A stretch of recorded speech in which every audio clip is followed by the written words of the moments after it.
Hello friends, कैसे हैं आप? I hope you all are wonderful and absolutely fine. दोस्तों, लास्ट वीडियो में हमने देखा था construction and working of electric motor. आज के वीडियो में हम सीखने वाले हैं construction and working of electric generator. जी हाँ दोस्तों, आज के इस वीडियो में हम इलेक्ट्रिक जनरेटर जो कि दो प्रकार के होते हैं, एक होता है एसी जनरेटर और दूसरा होता है डीसी जनरेटर। तो इन दोनों जनरेटर के बारे में हम सीखने वाले हैं कि जनरेटर आखिर क्या होता है, इसका क्या प्रिंसिपल है, किस प्रिंसिपल के आधार पर ये बना हुआ है, इसका कंस्ट्रक्शन किस तरह से होता है और किस तरह से वर्क करता है। तो चलिए बिना देरी की इस वीडियो की शुरुआत करते हैं। दोस्तों, सबसे पहले जानेंगे कि what is mean by generator. Generator क्या होता है? तो जनरेटर दोस्तों ये एक ऐसा डिवाइस है जो कि मैकेनिकल एनर्जी को इलेक्ट्रिकल एनर्जी में कन्वर्ट करता है। जी हाँ, a device which convert mechanical energy into electrical energy is called an electric generator. मतलब जनरेटर मतलब जो जनरेट करता है, क्या जनरेट करता है? इलेक्ट्रिसिटी जनरेट करता है। तभी तो जब लाइट ऑफ हो जाती है या जहाँ इलेक्ट्रिक सप्लाई नहीं होता है उस जगह पर हम इलेक्ट्रिक जनरेटर का यूज़ करते हैं। तो ये किस प्रिंसिपल के आधार पर बना है, चलिए जानते हैं। तो दोस्तों, जिस प्रिंसिपल के आधार पर इलेक्ट्रिक जनरेटर बना हुआ है उस प्रिंसिपल को कहते हैं इलेक्ट्रोमैग्नेटिक इंडक्शन।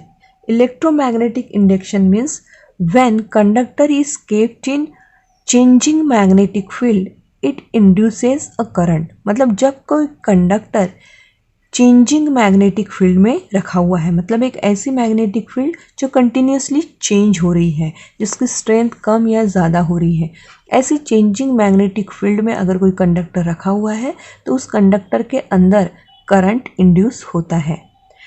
चलिए डिटेल में जानेंगे।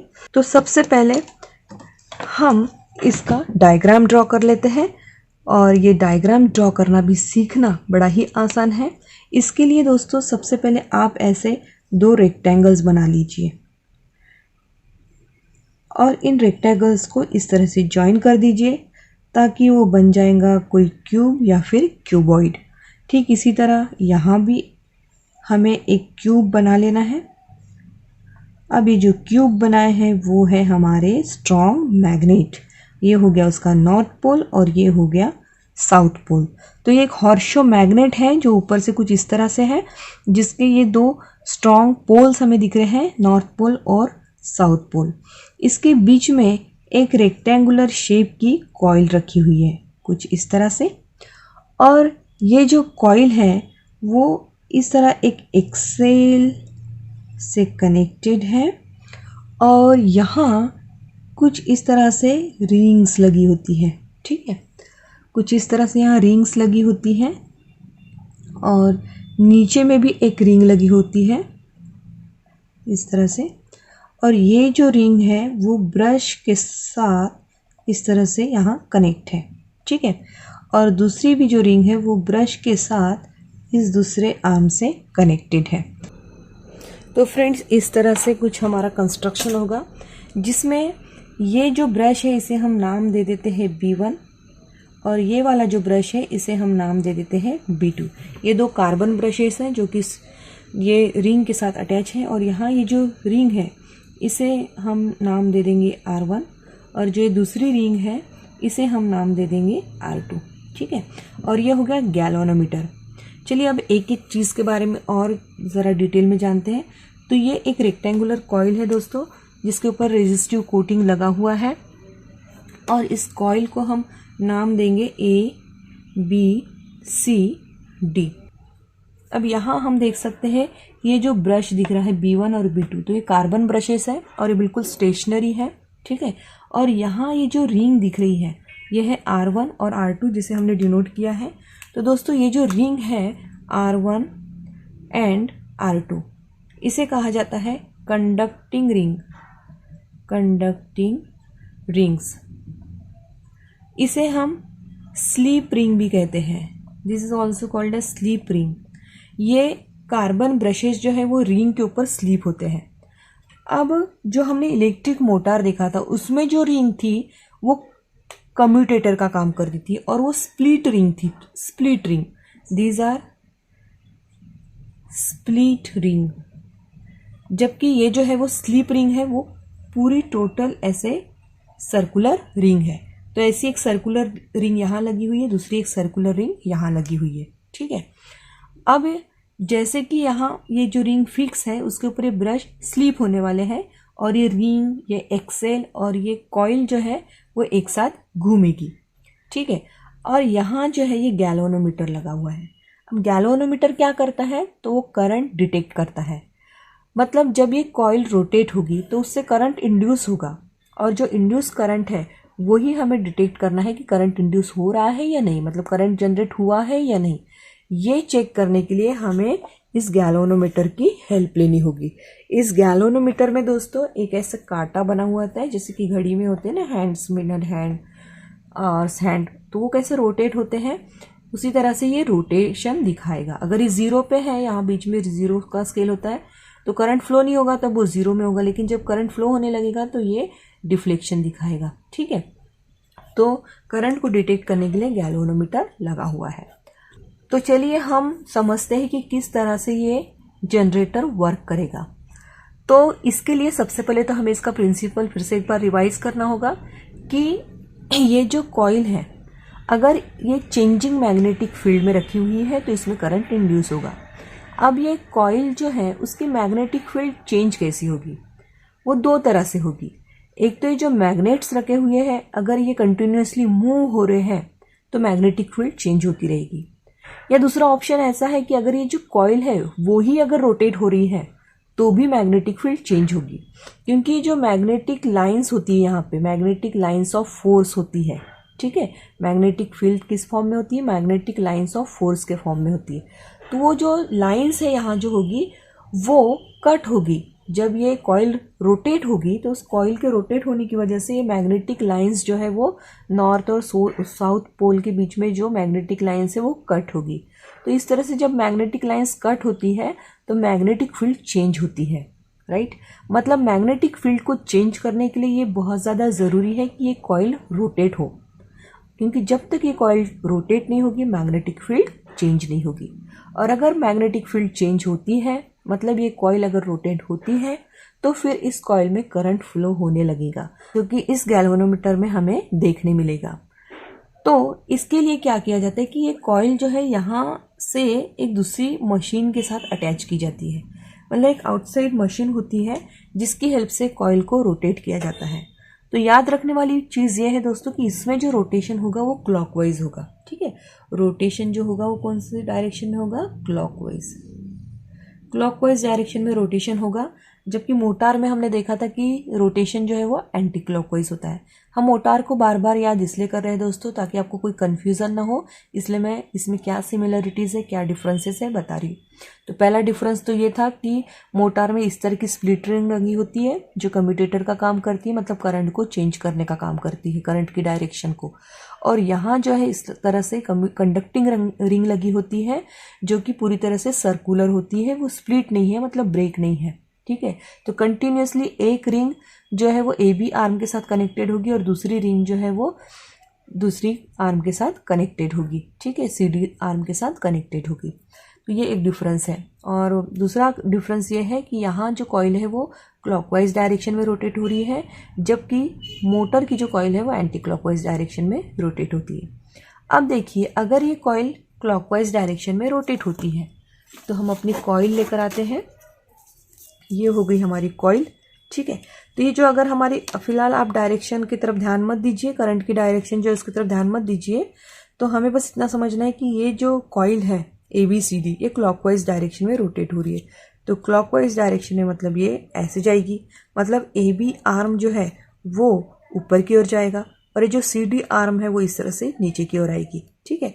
अगर क्लॉकवाइज रोटेशन है तो AB आर्म ऊपर की ओर जाएगी और CD आर्म नीचे की ओर जाएगी, इस तरह से। तो हम यहाँ नोट कर लेते हैं कि जो हमारी AB आर्म है वो अपवर्ड जा रही है, ठीक है। उसका रोटेशन कैसा है, अपवर्ड मोशन, ठीक है। और जो CD है वो कैसे जा रही है, डाउनवर्ड, ठीक है। उसका मोशन कैसे है, डाउनवर्ड है, राइट। अब हमें मैग्नेटिक फील्ड की डायरेक्शन भी पता है। मैग्नेटिक फील्ड की डायरेक्शन तो हमेशा नॉर्थ टू साउथ ही होती है। और हमें फोर्स की डायरेक्शन भी पता है, मतलब direction of motion of conductor भी पता है कि ए बी आर्म ऊपर की ओर जा रही है और सी डी आर्म नीचे की ओर जा रही है। अब जब ये कॉइल रोटेट होगी तो इसमें करंट भी इंड्यूस होगा, okay, according to electromagnetic induction principle. तो हमें ये जानना है कि इसमें जो करंट इंड्यूस होगा उसकी डायरेक्शन क्या होगी। दो पॉसिबिलिटी है, एक तो direction A B C D इस तरह से हो सकता है, ए बी सी डी, या फिर रिवर्स भी हो सकता है, डी सी बी ए, इस तरह से भी हो सकता है। अब ये जो जनरेटर हम देख रहे हैं वो है एसी जनरेटर, ठीक है। एसी जनरेटर मतलब अल्टरनेटिंग करंट, मतलब ऐसा करंट जिसकी डायरेक्शन हर हाफ रोटेशन के बाद चेंज होनी चाहिए, तभी वो एसी करंट कहलाएगा। तो हमें इसमें एसी करंट ही इंड्यूस करना है, मतलब हर हाफ रोटेशन के बाद इसकी डायरेक्शन चेंज होनी चाहिए। तो सबसे पहले तो हम पहले हाफ रोटेशन में इसकी डायरेक्शन क्या होगी ये समझ लेते हैं। तो इसके लिए हमें यहाँ अप्लाई करना पड़ेगा फ्लेमिंग्स राइट हैंड रूल। तो चलिए जानते हैं क्या होता है Fleming's right hand rule. Fleming's right hand rule कहता है दोस्तों, stretch the thumb, the index finger and the middle finger in such a way that they will be perpendicular to each other. In this position, the thumb indicates the direction of motion of the conductor, the index finger the direction of magnetic field, and the middle finger shows the direction of induced current. This rule is known as Fleming's right hand rule. तो Fleming's right hand rule कहता है दोस्तों कि अगर हमने अपने right hand का thumb, उसके बाद इंडेक्स फिंगर और मिडल फिंगर को इस तरह से स्ट्रेच किया कि वे एक दूसरे को परपेंडिकुलर हो, यहाँ देखिए परपेंडिकुलर है, ठीक है, इस तरह से स्ट्रेच किया कि वे अगर परपेंडिकुलर है तो हमारा जो इंडेक्स फिंगर है वो शो करेगा डायरेक्शन ऑफ मैग्नेटिक फील्ड। यहाँ देखिए magnetic field north to south है, इसलिए मैंने इस डायरेक्शन में इंडेक्स फिंगर को रख दिया है। और थंब जो है वो अगर अपवर्ड है, अपवर्ड डायरेक्शन में मोशन है, यहाँ देखिए ए बी का जो मोशन है वो कैसा है, अपवर्ड डायरेक्शन में, तो थंब शो कर रहा है। तो करंट की डायरेक्शन क्या होगी, करंट की डायरेक्शन इनवर्ड होगी। इनवर्ड मतलब वो ए से बी की ओर होगी, राइट। अगर फिर से एक बार देखिए, जो फोर्स है ए बी पर, फोर्स कैसा है, अपवर्ड डायरेक्शन में, तो ये थंब हमने अपवर्ड रख दिया। और मैग्नेटिक फील्ड की डायरेक्शन क्या होती है, नॉर्थ टू साउथ होती है, इसलिए हमने इंडेक्स फिंगर को नॉर्थ टू साउथ डायरेक्शन में अलाइन कर दिया। अब हमें करंट की डायरेक्शन चेक करनी है, तो करंट की डायरेक्शन दिखा रहा है मिडल फिंगर, तो मिडल फिंगर यहाँ अंदर की ओर डायरेक्टेड है, इसका मतलब जो कॉइल है उसमें जो करंट फ्लो होगा वो ए टू बी होगा। तो हम यहाँ करंट की डायरेक्शन शो कर देते हैं ए टू बी। ठीक इसी तरह हम सी डी का भी करंट चेक करेंगे कि उसकी डायरेक्शन क्या होगी। तो इसके लिए हमें अपने राइट हैंड को इस तरह से रखना पड़ेगा, ठीक है, यहाँ आप देख सकते हैं।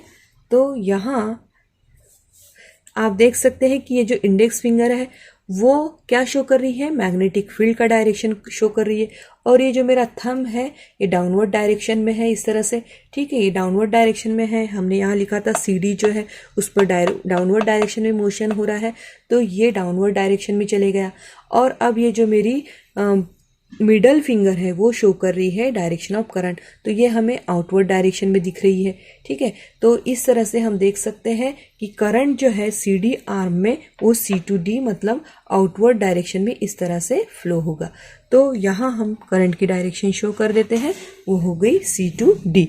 मतलब जाहिर सी बात है कि current A to B, B to C, C to D जा रहा है, और फिर ऐसे जाके वो आएगा इस ब्रश B2 में, और फिर ब्रश B2 से होकर वो ऐसे निकल के जाएगा ब्रश B1 में, और फिर ऐसे आर्म AB में। तो यहाँ देखिए कि जो एक्सटर्नल सर्किट है, एक्सटर्नल सर्किट मतलब इतना जो पार्ट है, ठीक है, ये हो गया हमारा एक्सटर्नल सर्किट। तो एक्सटर्नल सर्किट में जो करंट फ्लो हो रहा है वो अगर ब्रश के नज़रिए से हम देखें तो B2 टू B1 इस तरह से करंट की डायरेक्शन है एक्सटर्नल सर्किट में। ये हो गया हमारा इंटरनल सर्किट और ये है हमारा एक्सटर्नल सर्किट।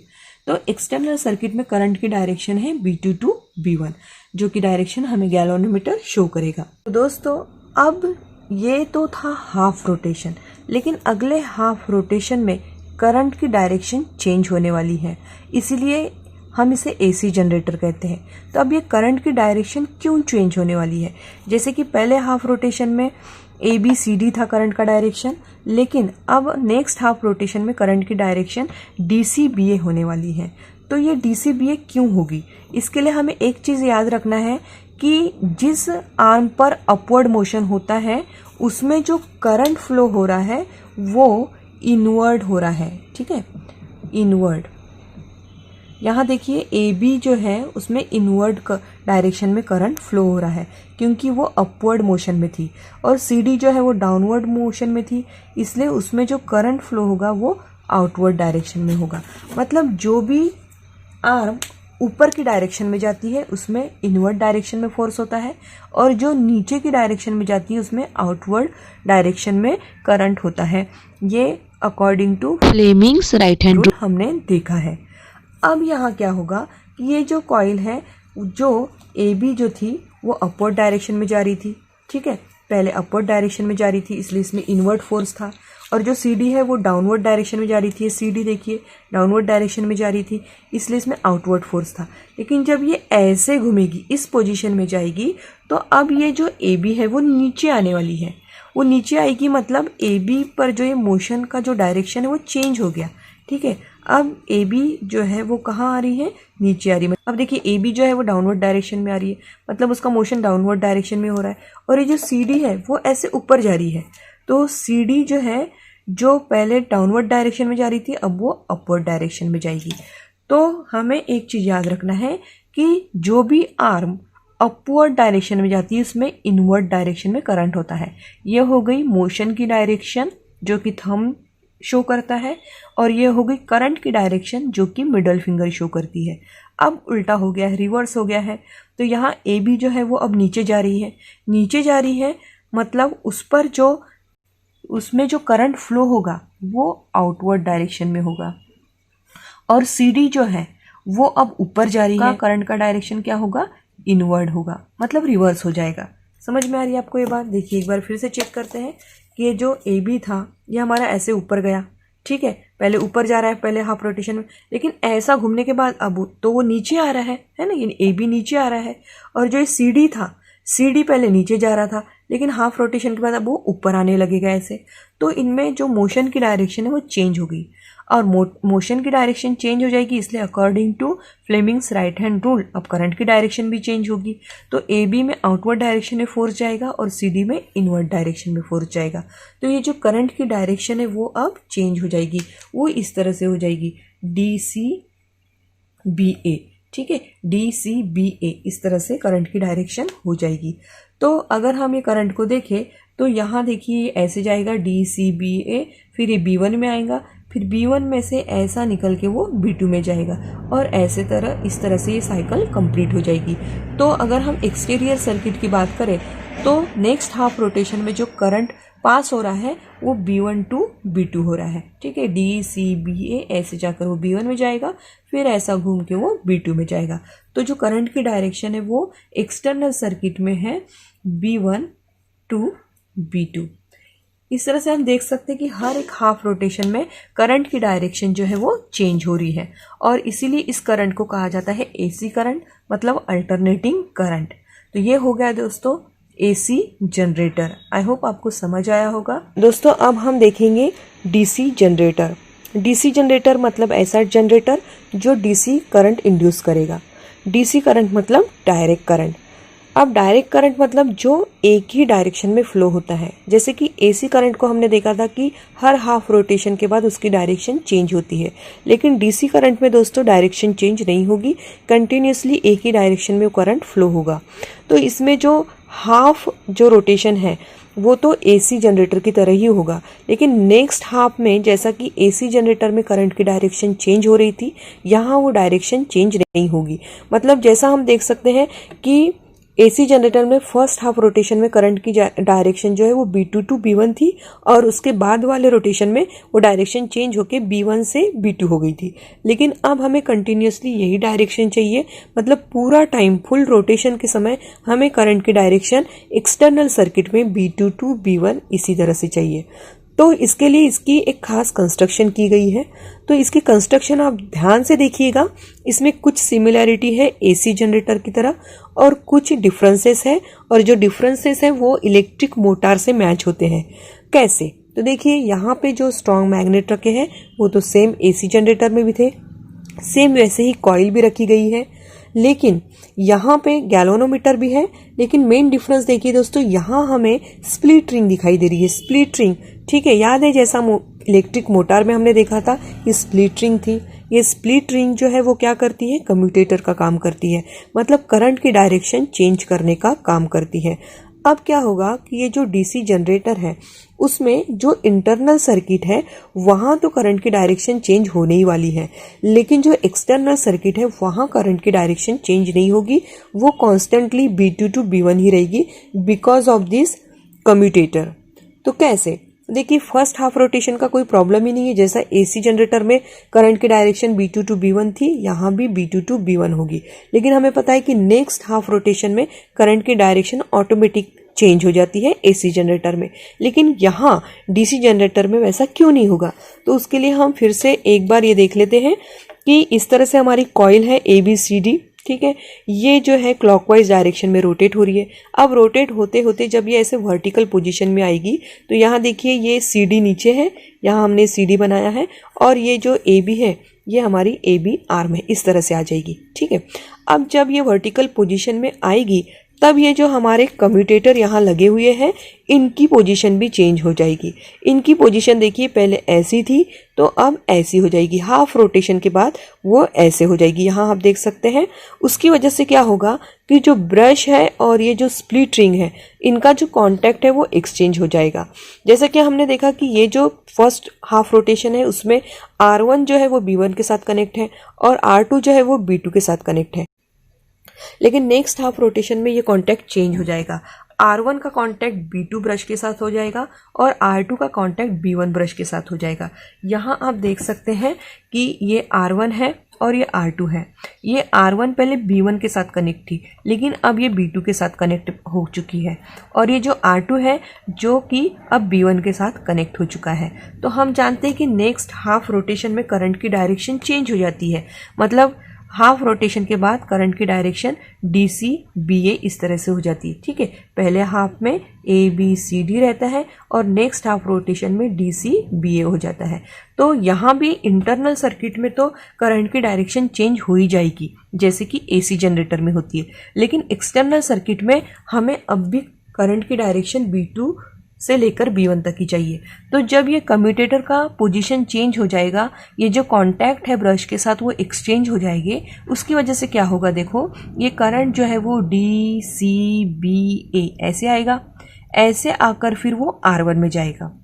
R1 से क्या कनेक्ट है? B2, तो पहले वो B2 में जाएगा, फिर B2 से ऐसे निकल कर वो जाएगा B1 में, और फिर B1 से फिर जाएगा R2 में, और R2 से निकलकर वो जाएगा DC में, मतलब ये DCBA फिर R1 और ये B2। पहले B1 और B2 के बारे में सोचिए कि पहले B2 आ रहा है या B1 आ रहा है। तो इस रोटेशन में पहले B2 आ रहा है, फिर ऐसे घूम के वो आएगा B1 में। ठीक है, फिर ऐसे वो जाएगा DC में। तो इस तरह से इंटरनल सर्किट का आप मत सोचिए, एक्सटर्नल सर्किट में सबसे पहले करंट कहाँ आ रहा है? B2 में आ रहा है और फिर आ रहा है B1 में। तो यहाँ भी फर्स्ट हाफ साइकिल में पहले B2 में आ रहा था। ठीक है, ऐसे करंट फ्लो हो रहा था, तो पहले B2 में आ रहा था, फिर आ रहा था B1 में, और यहाँ भी अभी पहले B2 में आ रहा है, फिर आ रहा है B1 में, जबकि इंटरनल सर्किट में डायरेक्शन चेंज हो चुकी है। यहाँ ABCD है और यहाँ DCBA है। तो ऐसा क्यों हुआ? क्योंकि देखिए यहाँ B1 जो है वो AB के साथ कनेक्टेड था, जबकि यहाँ B1 जो है वो CD के साथ कनेक्ट हो चुका है। ठीक है, और यहाँ B2 जो है वो DC के साथ कनेक्ट था, जबकि यहाँ B2 जो है वो AB के साथ कनेक्ट हो चुका है। इसीलिए यहाँ पे एक्सटर्नल सर्किट में करंट की डायरेक्शन अब चेंज नहीं होगी, वो सेम ही रहेगी, मतलब पूरा टाइम फुल रोटेशन में करंट जो है वो एक ही डायरेक्शन में फ्लो होगा। इस तरह से ये DC जनरेटर वर्क करता है। दोस्तों, अगर आपने अब तक इस चैनल को सब्सक्राइब नहीं किया है तो प्लीज इसे सब्सक्राइब कर दीजिए। साथ में इस बेल आइकन को प्रेस करना बिल्कुल ना भूलें ताकि आपको मेरे हर नए वीडियो का नोटिफिकेशन मिल सके। वीडियो पसंद आई हो तो इसे जरूर लाइक और शेयर कीजिए, because sharing is caring my dear friends. अपने वैल्यूएबल कमेंट्स जरूर कीजिए और आप हमें इंस्टाग्राम, ट्विटर और हमारे फेसबुक पेज पर भी लाइक, फॉलो और कमेंट्स जरूर करें, क्योंकि आपका सपोर्ट ही हमारी रियल स्ट्रेंथ है। वीडियो पूरा देखने के लिए आपको दिल से थैंक यू।